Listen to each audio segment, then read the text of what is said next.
Mon patron ne savait pas que je possédais 85% de l'entreprise.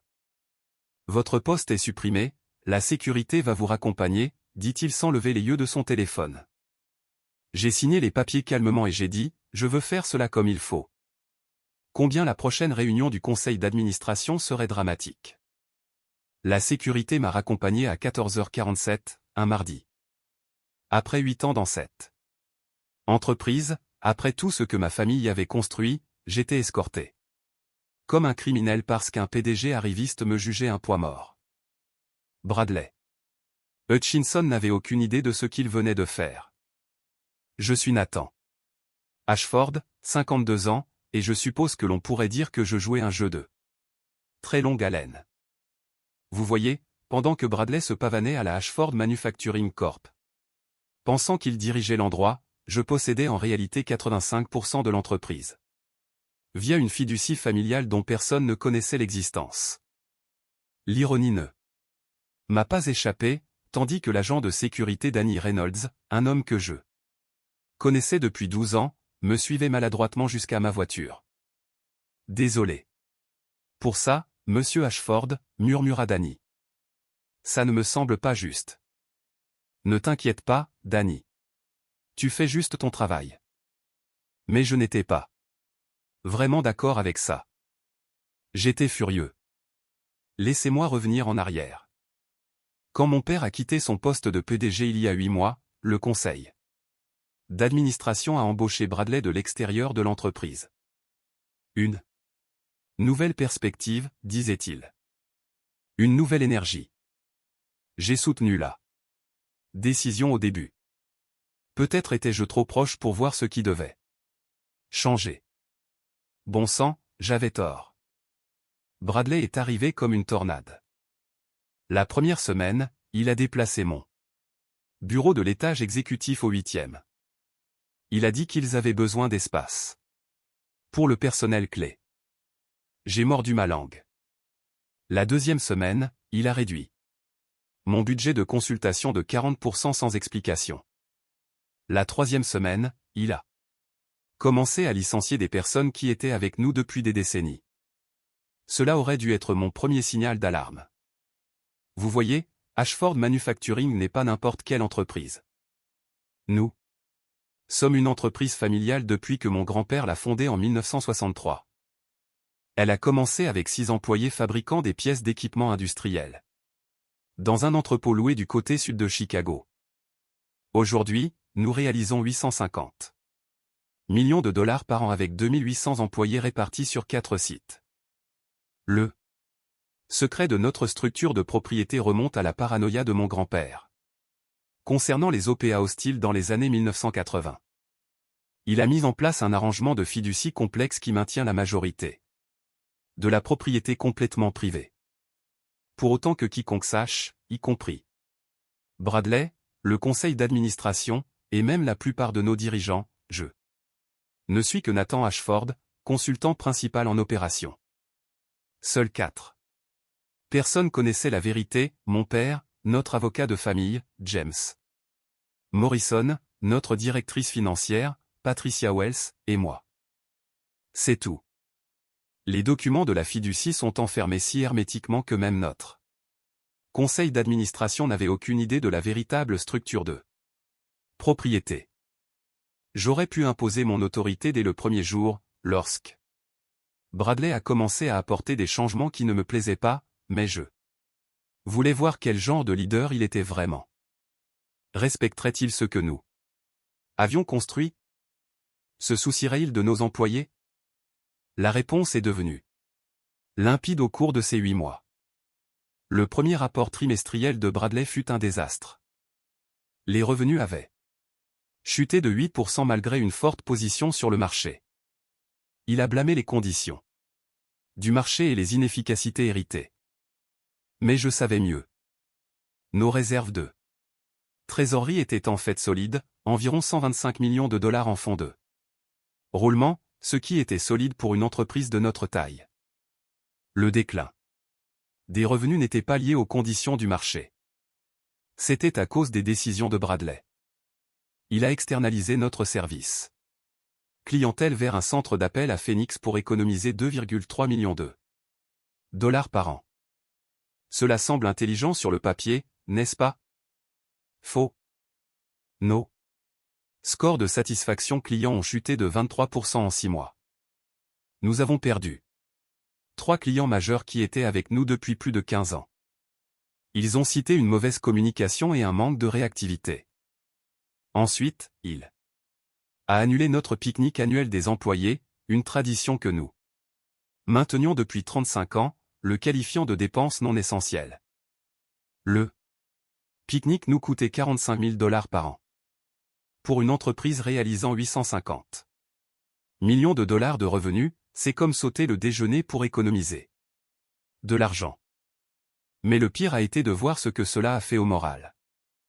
Les enquêtes de satisfaction des employés, que nous menons 2 fois par an, ont montré un déclin de 35%. Les gens étaient effrayés, en colère, confus. Ce n'étaient pas seulement des chiffres sur une feuille de calcul. C'étaient des familles qui dépendaient de nous pour leur subsistance. J'ai essayé d'en parler à Bradley. 3 fois, j'ai demandé des réunions pour discuter de l'orientation de l'entreprise. Chaque fois, il m'a éconduit avec un jargon corporatif, me disant de rester à ma place et de faire confiance au processus. Le coup de grâce est venu mardi matin dernier. J'étais dans mon bureau, en train de revoir les rapports de rétention client, quand l'assistante de Bradley, Jennifer Walsh, a frappé à ma porte. Elle semblait mal à l'aise, ce qui aurait dû être mon premier indice. Monsieur Ashford. M. Hutchinson veut vous voir dans la salle de conférence B, la salle de conférence B était la petite, celle qu'ils utilisent pour les réunions disciplinaires. J'y suis entré et j'ai trouvé Bradley assis à la tête de la table avec le directeur des ressources humaines, Thomas Gray. Thomas avait une chemise cartonnée devant lui, ce qui n'était jamais bon signe. Bradley n'a même pas levé les yeux de son téléphone. Nathan, nous allons devoir nous séparer de vous. Juste comme ça. Pas de préparation, pas d'explication, aucune reconnaissance de mes 8 années dans l'entreprise ou des 60 ans d'histoire de ma famille ici. Je suis désolé. Dis-je, m'asseyant lentement. Votre poste est éliminé dans le cadre de notre initiative de restructuration. Le conseil a approuvé une réduction de 15% du personnel de conseil et votre rôle a été jugé redondant. Thomas a glissé le dossier sur la table. Votre indemnité de départ est assez généreuse. 12 semaines de salaire plus la continuation des avantages sociaux jusqu'à la fin de l'année. J'ai ouvert le dossier et fait semblant de lire les documents de licenciement. C'est effectif. Immédiatement? Oui, a dit Bradley, posant enfin son téléphone. La sécurité vous escortera jusqu'à la sortie. Procédure standard pour tous les employés partants. C'est là que ça m'a frappé. Après tout, après que mon grand-père ait construit cette entreprise à partir de rien, après que mon père l'ait transformée en une puissance régionale, après 8 ans de ma propre sueur. De mon dévouement, j'étais escorté hors de l'entreprise comme une sorte de risque pour la sécurité. Mais voici le truc: quand on joue un jeu de longue haleine, on apprend la patience. On apprend à attendre le bon moment. J'ai signé les papiers sans discuter. J'ai serré la main de Thomas. Je suis sorti avec Danny me suivant. Tous les deux faisions semblant que c'était normal. Dès que je suis arrivé à ma voiture, j'ai appelé James Morrison. Ils t'ont viré? James n'y croyait pas. Pour quel motif? Suppression de poste. Bradley fait le grand ménage. Nathan, tu sais que tu peux arrêter ça quand tu veux. Je sais, mais je veux faire les choses correctement. Convoque une réunion extraordinaire du conseil d'administration pour cet après-midi. Dis-leur que l'actionnaire majoritaire invoque la clause 47B. Il y eut un silence. L'option nucléaire. L'option nucléaire. La clause 47B était le chef-d'œuvre de paranoïa. corporative de mon grand-père. Enfouie profondément dans la charte de notre entreprise, elle permet à l'actionnaire majoritaire de convoquer une réunion immédiate du conseil et de prendre le contrôle direct s'il estime que la direction agit contre les intérêts des actionnaires et des employés. Personne ne l'avait jamais utilisé. Bon sang. La plupart des gens ne savaient même pas qu'elle existait. James a programmé la réunion d'urgence à 15 heures. Exactement 3h13 après que Bradley m'ait licencié. J'ai passé ce temps à préparer une présentation, mais pas sur mon licenciement. Ce n'était que le catalyseur. Il s'agissait de 8 mois passés à regarder Bradley détruire systématiquement tout ce que nous avions construit. Les chiffres racontaient toute l'histoire. Les revenus ont chuté de 8%, passant de 850 millions de dollars à 782 millions de dollars d'une année sur l'autre. La satisfaction des employés a chuté de 35% en 8 mois. La rétention de la clientèle a perdu 3 comptes majeurs d'une valeur combinée de 47 millions de dollars. Les évaluations du service clientèle ont baissé de 23% depuis l'externalisation. Les coûts d'exploitation ont en fait augmenté de 12% malgré toutes les mesures d'efficacité. Mais voici ce qui m'a vraiment interpellé. Nos marges bénéficiaires ont diminué de 15%. Même avec les licenciements, Bradley avait coupé dans le vif, pas dans le gras. Il avait licencié des personnes expérimentées gagnant 65 000 dollars par an et embauché des remplaçants inexpérimentés à 45 000 dollars, pensant qu'ils économisaient de l'argent. Au lieu de cela, la productivité a chuté, les taux d'erreur ont augmenté et nous dépensions plus en formation et en heures supplémentaires que nous n'en avions économisé en salaire.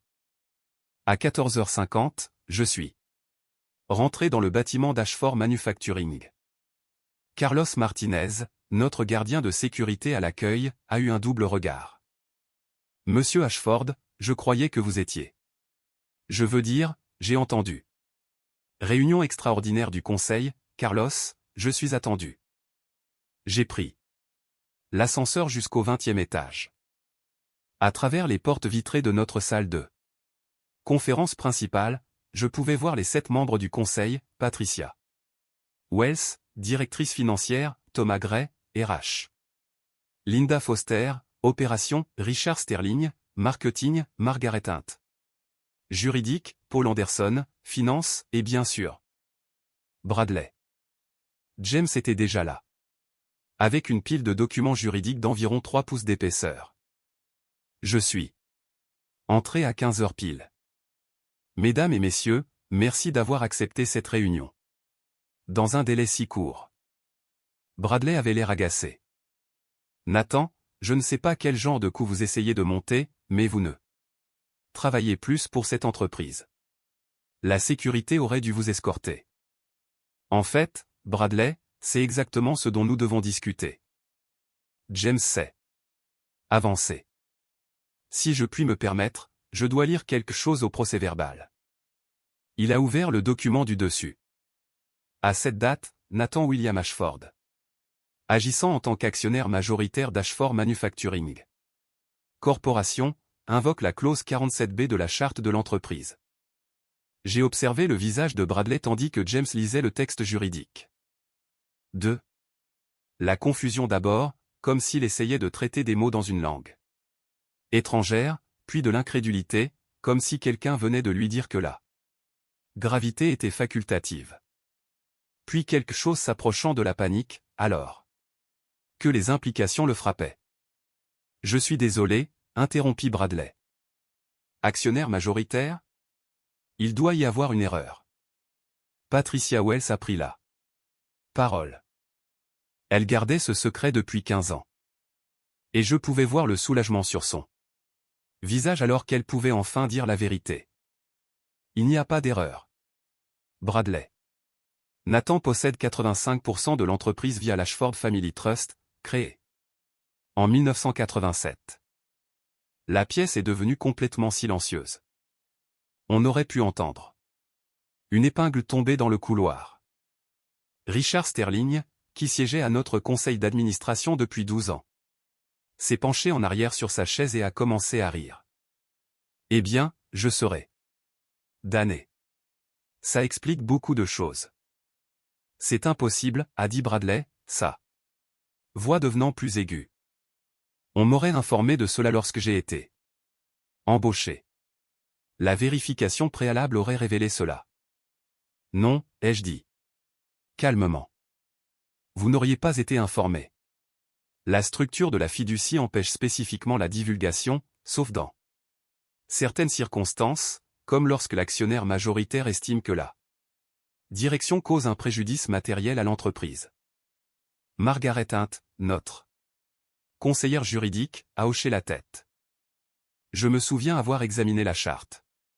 Lorsque j'ai rejoint le conseil, je me suis toujours interrogé sur cette clause, mais j'ai supposé que c'était juste un langage standard. Ce n'est pas un texte standard, a dit James. C'est très précis et il est correctement invoqué. Je me suis levé et j'ai marché jusqu'au tableau blanc où James avait installé mes supports de présentation. Au cours des 8 derniers mois, cette entreprise a connu un déclin significatif sur plusieurs indicateurs clés de performance. J'ai examiné les chiffres méthodiquement. Chaque graphique, chaque diagramme, chaque résultat d'enquête peignait le même tableau. Le leadership de Bradley n'était pas seulement inefficace, il était activement destructeur. Une baisse de revenus de 8% dans un marché en croissance, ai-je poursuivi, nous aurions dû croître de 12% selon les tendances de l'industrie. C'est un écart de 20 points dans la mauvaise direction. Paul Anderson, notre membre du conseil financier, prenait des notes. Nathan, ces chiffres, sont-ils exacts? Patricia peut les confirmer. Elle a suivi tout cela. Patricia a hoché la tête. Chaque chiffre que Nathan présente provient directement de nos rapports internes. J'ai documenté le déclin depuis le 4e mois du mandat de Bradley. Pourquoi ne nous l'avez-vous pas signalé, a demandé Linda Foster.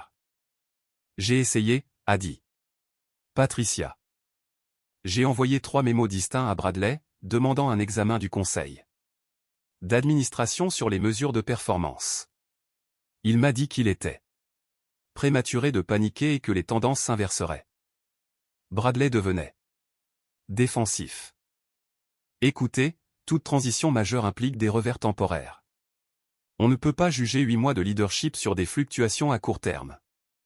Vous avez raison, ai-je dit, on ne peut pas juger le leadership sur les chiffres seuls, mais on peut le juger sur les décisions. J'ai cliqué sur la diapositive suivante. Voici une chronologie des décisions majeures prises au cours des 8 derniers mois. Mois 1, déplacement du personnel senior vers des bureaux plus petits sans consultation. Mois 2, coupe de 40% dans les budgets de conseil et de formation. Mois 3, externalisation du service client, licenciement de 23 employés. Mois 4, annulation des programmes de reconnaissance des employés. Mois 5, suppression du pique-nique annuel et de la fête de fin d'année. Mois 6. Restructuration des plans de commission, réduction de la rémunération de l'équipe de vente. Mois 7, mise en place de nouveaux protocoles d'efficacité qui ont augmenté la bureaucratie. Mois 8. Fin du contrat de consultant senior sans l'approbation du conseil. Chacune de ces décisions, ai-je poursuivi, a été prise unilatéralement, sans l'avis du conseil d'administration, bien que notre gouvernance d'entreprise exige l'approbation du conseil pour les changements de politique majeurs. Thomas Gray avait l'air mal à l'aise. Bradley, est-ce exact? Vous n'avez pas obtenu l'approbation du conseil pour la décision d'externalisation. On m'avait donné l'autorité de gérer les opérations quotidiennes, a dit Bradley. Les opérations quotidiennes, oui, a dit Margaret Hunt, mais les changements structurels majeurs nécessitent un examen du conseil. C'est dans votre contrat de travail. La réunion se transformait en interrogatoire, et Bradley perdait rapidement du terrain. Je voyais Bradley se débattre, essayant de trouver un terrain solide dans une conversation qui lui échappait vite. Mais je n'avais pas fini. Il y a autre chose, ai-je dit, en cliquant sur ma dernière diapositive. Ce matin, j'ai été licencié de mon poste, prétendument en raison de la suppression de poste, mais selon mon contrat de consultant, la résiliation nécessite l'approbation du conseil pour toute raison autre qu'une faute grave. Le visage de Thomas Gray est devenu pâle. Bradley, vous n'avez pas obtenu l'approbation du conseil pour ce licenciement. Je ne pensais pas en avoir besoin pour un poste de consultant, dit Bradley. Mais sa voix devenait tremblante. Vous l'avez fait, confirma Patricia. C'est spécifiquement détaillé dans la section 12 de son contrat. J'ai aidé à le rédiger. Margaret feuilletait des documents sur sa tablette. Selon nos règles de gouvernance, toute cessation d'emploi de personnel au-dessus du niveau de directeur nécessite un vote du conseil. Les postes de consultant au niveau de Nathan remplissent certainement les conditions. Donc, non seulement Bradley a apporté des modifications non autorisées à la structure de l'entreprise, ai-je continué, il a également violé mon contrat de travail et les procédures de gouvernance de l'entreprise. Bradley s'est levé brusquement. Écoutez, Nathan, je pense que nous pouvons arranger ça. Peut-être que le licenciement était prématuré. Nous pouvons discuter d'une réintégration. En fait, Bradley, la réintégration n'est plus vraiment le problème. Le silence s'est de nouveau installé dans la pièce. Je sentais la tension monter. Avec effet immédiat. J'exerce mes droits d'actionnaire majoritaire pour révoquer Bradley Hutchinson de son poste de directeur général d'Ashford Manufacturing Corporation. Si la pièce était silencieuse auparavant, elle était maintenant comme un tombeau. Personne ne bougeait. Personne ne respirait. Le visage de Bradley a pris environ 6 expressions différentes en 10 secondes. Vous ne pouvez pas faire ça. J'ai un contrat. J'ai des droits. James Morrison s'est avancé avec un autre document. Votre contrat inclut une clause de résiliation qui s'applique lorsque vous êtes révoqué pour un motif valable. Le manquement à l'obligation fiduciaire constitue un motif valable en vertu du droit des sociétés de l'Illinois. C'est insensé, a dit Bradley, la voix brisée. J'essayais de moderniser cette entreprise, de la rendre compétitive. Vous êtes tous coincés dans le passé. Moderniser. Je me suis levé et, pour la première fois de cette réunion, j'ai laissé transparaître ma colère. Appelez-vous le licenciement d'employés loyaux de la modernisation? Appelez-vous la destruction des relations clients de la compétitivité? Appelez-vous le fait d'aliéner notre personnel resté coincé dans le passé? Richard Sterling a pris la parole. Bradley, je suis dans les affaires depuis 30 ans. Ce que vous avez fait n'est pas de la modernisation. C'est juste de la mauvaise gestion. Les chiffres ne mentent pas. Paul Anderson a ajouté. Notre rentabilité est en baisse malgré les réductions de coûts. C'est le contraire de ce qui devrait se produire. Bradley ramassait ses papiers, mais ses mains tremblaient. C'est une erreur. Vous allez mener cette entreprise à la faillite avec cette vieille façon de penser. Peut-être, ai-je dit. Mais ce sera mon entreprise à mener à la faillite. Linda Foster a levé la main. Nathan, en supposant que vous prenez le contrôle, quel est votre plan immédiat? C'était une question juste, et j'y avais réfléchi pendant des mois. La première priorité est la gestion des dégâts. Nous allons annuler les licenciements. Chaque personne que Bradley a licenciée retrouvera son emploi si elle le souhaite. Sur la base des entretiens de départ, j'estime que 18 des 23 reviendront. Cela coûtera environ 1,1 million de dollars par an. Paul a calculé que nous avions l'argent. Patricia a confirmé que nos réserves de trésorerie pouvaient le gérer et, franchement, les gains de productivité compenseront les coûts dans les 6 mois.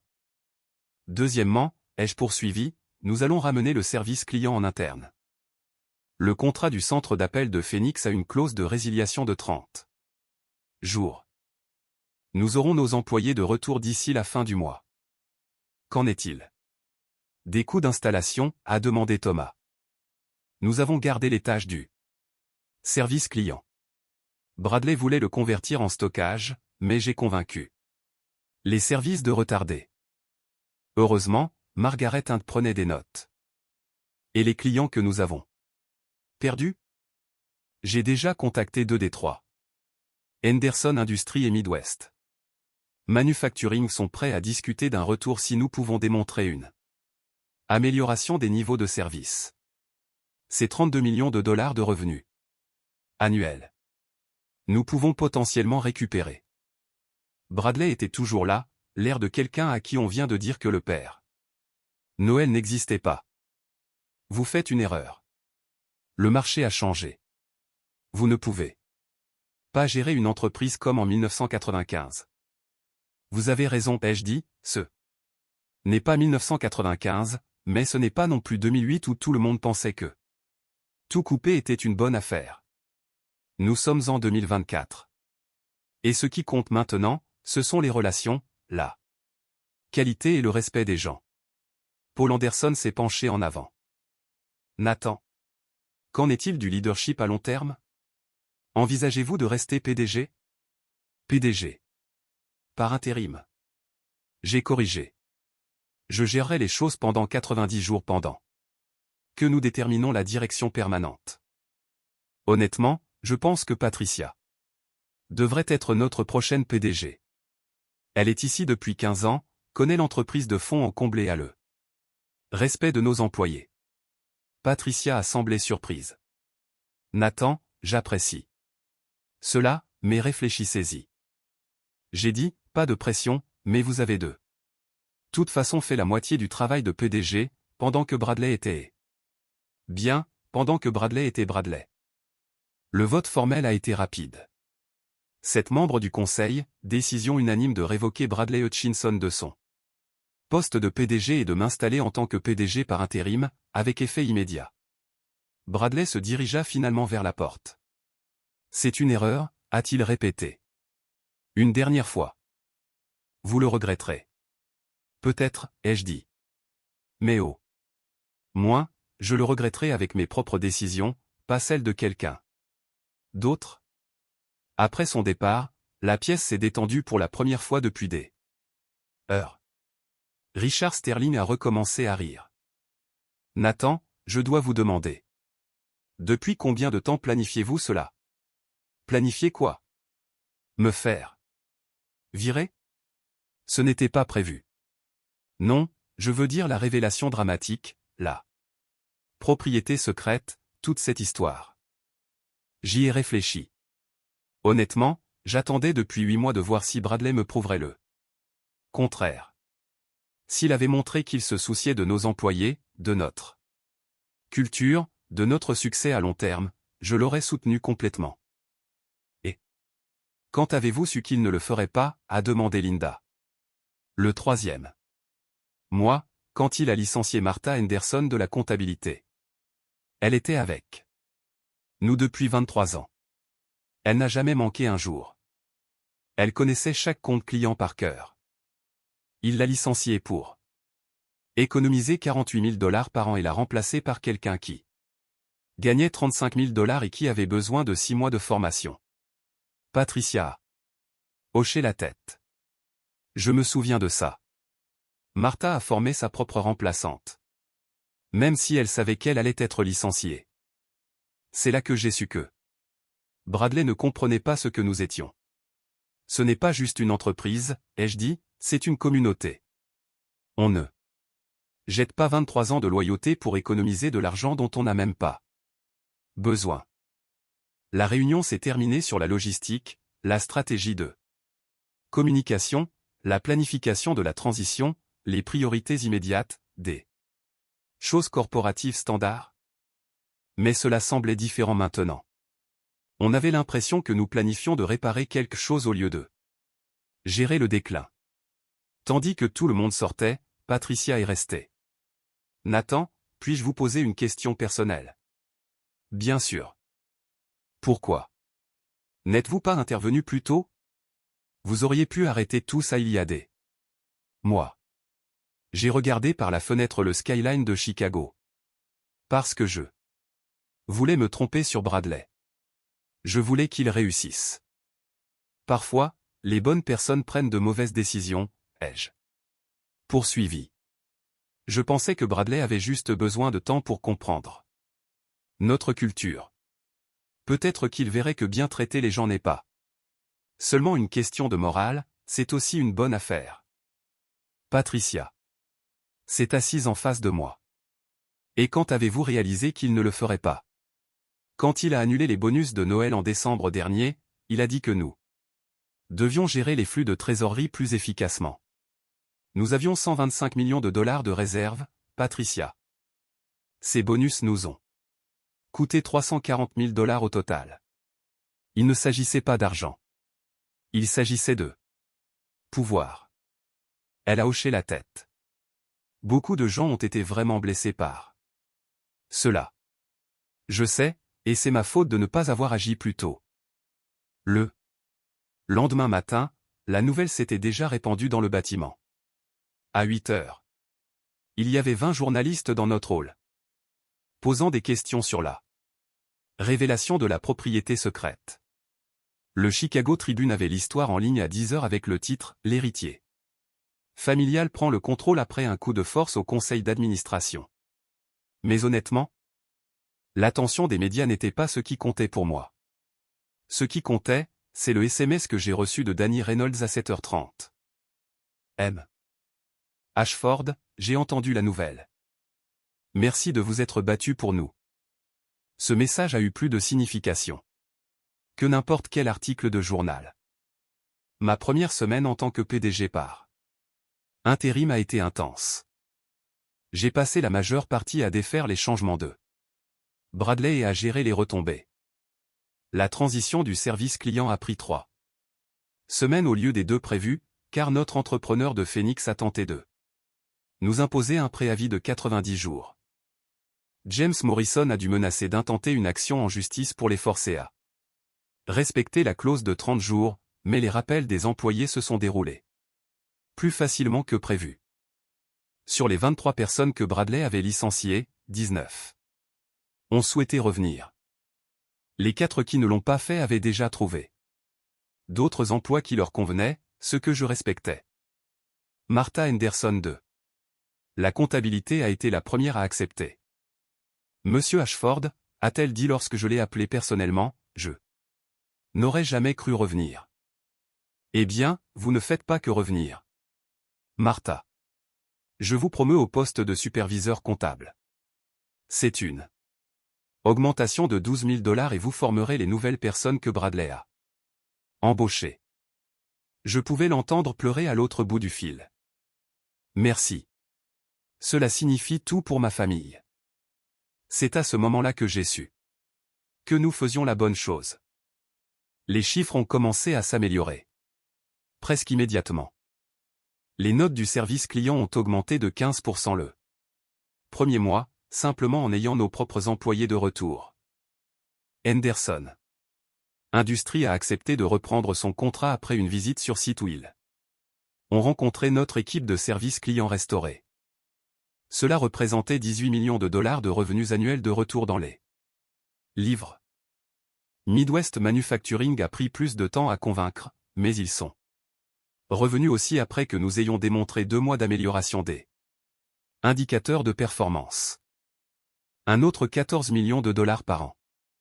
Au 3e mois, nous étions en avance sur nos projections de récupération. Les revenus avaient augmenté de 12% par rapport au point bas de Bradley, nous plaçant juste 3% en dessous de notre base historique.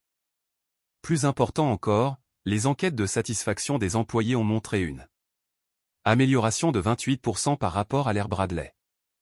La réunion du conseil d'administration où nous avons discuté de la succession permanente au poste de PDG a probablement été la décision d'entreprise la plus facile à laquelle j'ai jamais participé. Patricia Wells a été choisie à l'unanimité. Elle faisait déjà Le travail de toute façon. Bradley lui avait délégué la plupart des décisions opérationnelles pendant qu'il se concentrait sur des initiatives stratégiques qui impliquaient généralement de couper quelque chose. Patricia, lui dis-je lors de sa réunion d'offres officielle, vous avez gagné ce poste 10 fois. La question est de savoir si vous le voulez. Elle sourit. Nathan, je voulais réparer cette entreprise depuis 8 mois. J'ai enfin la chance de le faire. Son premier jour en tant que PDG fut 6 mois après le licenciement de Bradley. Je suis passé au poste de président du conseil, ce qui me convenait honnêtement mieux. Je pouvais me concentrer sur la stratégie à long terme et les questions d'héritage familial sans me laisser engluer dans les opérations quotidiennes. Bradley, d'ailleurs, a décroché un poste dans un cabinet de conseil à Dallas.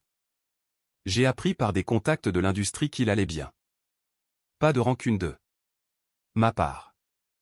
Certaines personnes ne sont tout simplement pas adaptées à certaines situations. Environ 1 an plus tard, je rangeais l'ancien bureau de mon père quand j'ai trouvé une lettre qu'il avait écrite mais jamais envoyée. Elle m'était adressée. Datée de 3 jours après l'embauche de Bradley. Nathan, disait-elle. J'espère avoir pris la bonne décision en me retirant. Cette entreprise est votre héritage, mais plus que cela, c'est votre responsabilité. Je vous fais confiance pour savoir quand agir et quand attendre. Votre grand-père a construit quelque chose de spécial ici. Ne laissez personne le détruire, même s'ils ont de bonnes intentions. Je suis resté là, lisant cette lettre 3 fois. Mon père avait su. Peut-être pas les détails, mais il avait senti que Bradley ne conviendrait peut-être pas, et il m'avait fait confiance pour gérer la situation. Au moment où j'écris ces lignes, 18 mois se sont écoulés depuis ce mardi où la sécurité m'a escorté. Ashford Manufacturing se porte mieux que jamais. Le chiffre d'affaires a atteint 920 millions de dollars l'année dernière, soit une augmentation de 18% par rapport au dernier chiffre de Bradley. Nous avons embauché 240 nouveaux employés.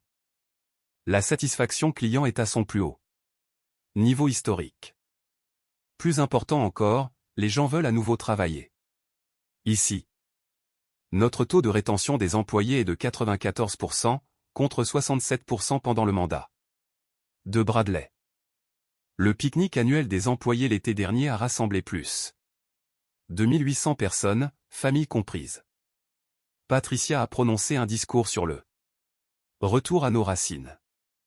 Et honnêtement, il n'y avait pas un œil sec dans la foule. J'ai appris quelque chose d'important à travers tout cela. Le pouvoir ne réside pas dans le titre sur votre porte, ni dans la taille de votre bureau. Il s'agit de savoir quand l'utiliser et quand se retenir. Pendant 8 mois, j'ai vu quelqu'un prendre des décisions qui blessaient des personnes qui me tenaient à cœur. J'aurais pu arrêter cela dès le premier jour. Mais je voulais donner à Bradley toutes les chances de réussir. Peut-être était-ce naïf. Peut-être aurais-je dû agir plus tôt. Mais je pense qu'il y a de la valeur dans la patience, à laisser les gens prouver qui ils sont vraiment avant de les juger. La meilleure vengeance ne consiste pas à faire payer quelqu'un pour ses erreurs. C'est de réparer ce qu'il a brisé et de s'assurer que cela ne se reproduise pas. Bradley Hutchinson m'a appris cette leçon, bien que je doute qu'il l'ait voulu. Parfois, les meilleurs professeurs sont ceux qui vous montrent exactement ce qu'il ne faut pas faire.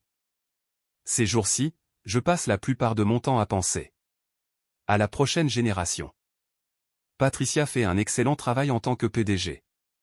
Mais elle a 51 ans. Nous devons commencer à planifier l'avenir, à construire une réserve de leaders qui pourront faire avancer cette entreprise pendant encore 60 ans. Mon grand-père serait fier. Je pense qu'il a construit quelque chose qui a survécu à sa paranoïa, à la prudence de mon père, à ma patience et à l'ambition de Bradley. Ce n'est pas de la chance. Ce sont de bonnes fondations.